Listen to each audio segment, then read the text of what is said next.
We have got Raoult's law for volatile solvent. इसके पहले जो मैंने लिखा था that was Raoult's law for non volatile solute. अभी जो मैं बता रहा हूं दिस इज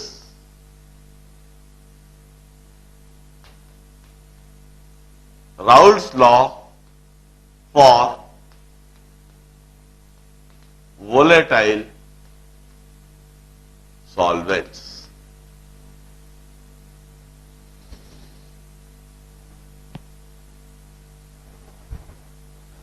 अब देखिए बिल्कुल साधारण सा लॉ है, जितना ज्यादा ए के मोल्स होंगे उतना ही ज्यादा ए का मोल फ्रैक्शन होगा, उतना ही ज्यादा सरफेस पर ए के मॉलिक्यूल्स होंगे, उतना ही ज्यादा ए के सरफेस मॉलिक्यूल्स उड़ने की टेंडेंसी दिखाएंगे, उतना ही ज्यादा ए का पार्शियल वेपर प्रेशर होगा। पार्शियल वेपर प्रेशर ऑफ ए अधिक होगा यदि सरफेस पर ए के मॉलिक्यूल्स ज्यादा, और सरफेस पर ए के मॉलिक्यूल्स अधिक होंगे यदि ए का मोल फ्रैक्शन ज्यादा। Partial vapour pressure of A is directly proportional to mole fraction of A.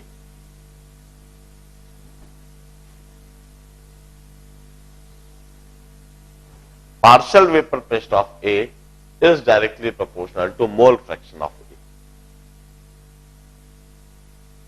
और इसी तरह से B का पार्शियल वेपर प्रेशर अधिक होगा यदि सरफेस पर B के मॉलिक्यूल्स ज्यादा और सरफेस पर बी के मॉलिक्यूल्स अधिक होंगे यदि बी का मोल फ्रैक्शन ज्यादा। Partial vapour pressure of B is directly proportional to mole fraction of B. बिल्कुल साधारण सा यह कंसेप्ट होगा। अब हम कहेंगे प्रोपोर्शनलिटी साइन दोनों जगह से हटा के इक्वालिटी साइन लगा दूंगा और एक कांस्टेंट लगा दूंगा। PA would be equal to K1 XA और PB is equal to K2 XB।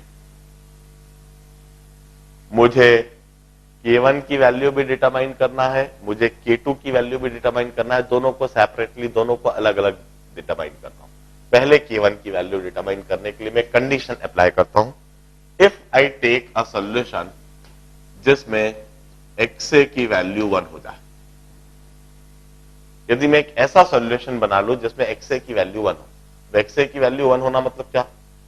XA की वैल्यू 1 होना मतलब वहां पर प्योर A है, वहां पर कोई B है ही नहीं। In that case automatically XB की वैल्यू 0 हो जाएगी, और यदि वो प्योर A हो गया तो वहां पर जो PA है वह हो जाएगा PA0। इस कंडीशन को मैं इधर लगा दूं, PA की जगह लिख दूं PA0,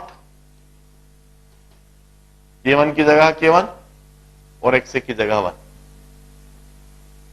XA 1 कर दिया, PA की जगह PA0, and we got that K1 is equal to PA0। और फाइनली मैं यह इक्वेशन लिख देता हूं, PA is equal to PA0 XA।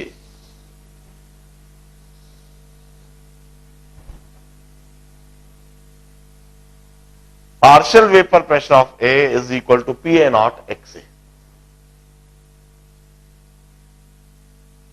Partial vapor pressure of A is equal to PA0 XA।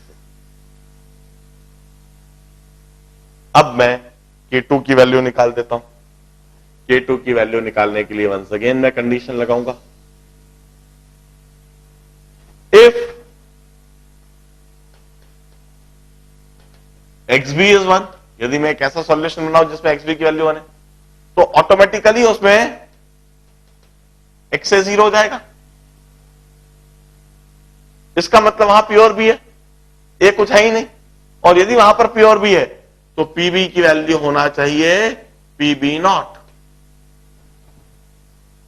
अब मैं इस कंडीशन को इधर अप्लाई कर दूं तो पीबी की जगह मैंने लिख दिया पीबी नॉट, K2 मुझे डिटरमाइन करना है और XB की जगह 1। तो इससे मुझे समझ में आ गया that K2 is equal to PB not.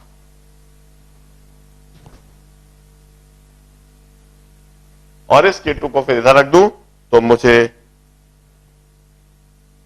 समझ में आ गया that partial vapour pressure of B PB is equal to PB naught XB।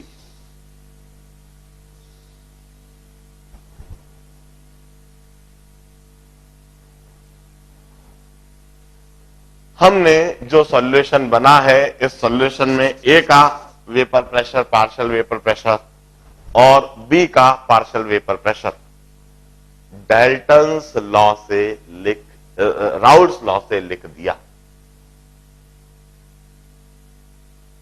अब मैं डाल्टन्स लॉ के कंसेप्ट से लिख रहा हूं, PS equal to PA plus PB।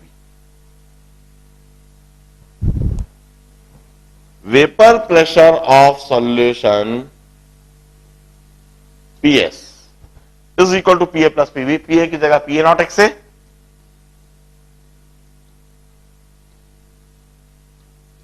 और PB की जगह PB नॉट XB।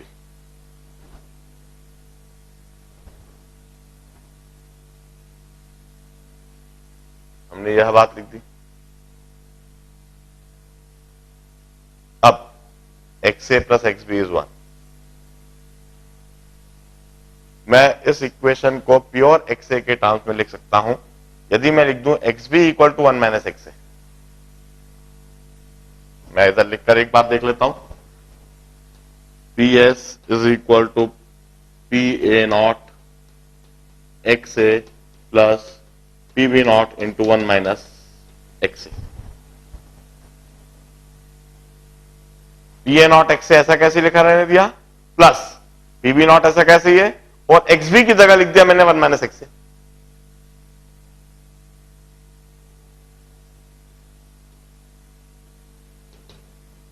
और वहां पर जो मुझे दिखने लगेगा PS is equal to PB naught plus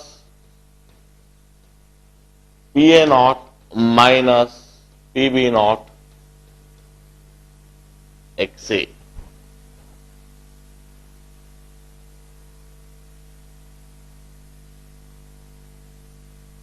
if I write it in terms of XA, और यदि मैं XB के टर्म में लिखना चाहता हूं तो मैं इसी इक्वेशन को ऐसे लिख दूंगा, PS equal to PA naught into 1 minus XA की जगह 1 minus XB plus PB naught XB।